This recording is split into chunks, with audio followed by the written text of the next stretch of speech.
夏天今日煲個糖粥，有啲人又叫八寶粥。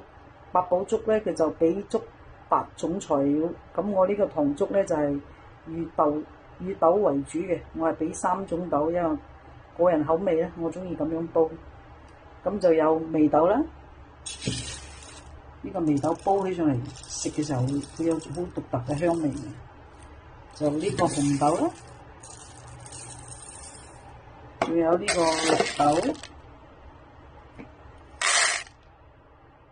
呢個米咧，我就中意用五常大米。佢因為呢隻米佢煲上嚟香，同埋糯糯地咁啲粥會好食好多嘅。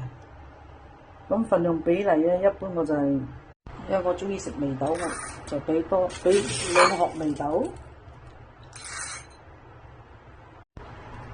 就2殼紅豆。因為呢2種豆咧就比較溫和，我可以俾多少少。綠豆咧就寒涼少少，我就俾1殼。但個綠豆有清熱解毒，就一定要俾，又好有益嘅。咁米咧就唔使多，1/3殼就得啦。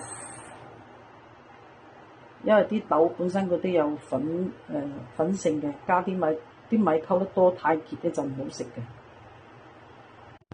咁仲有大半個陳皮咧。因為我量唔多，唔使俾1個。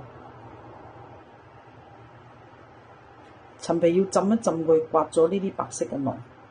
陳皮攞水浸咗佢，跟住啲豆同啲米可以混合埋一齊浸，唔使浸好耐嘅，大概就得㗎啦。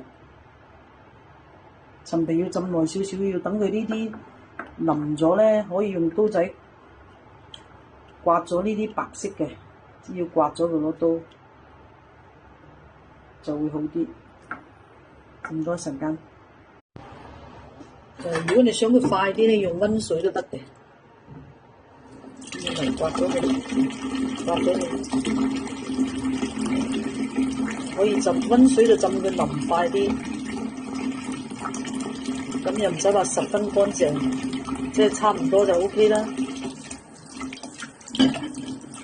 唔使咁入去，擠落個煲就得啦。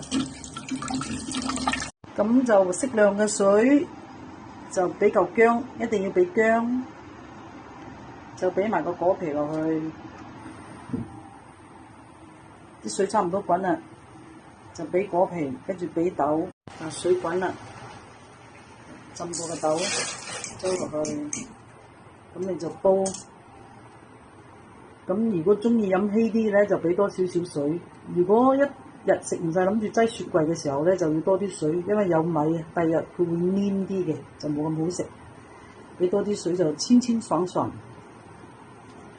咁煲大火煲到咁上下就俾糖，一陣間先煲佢先。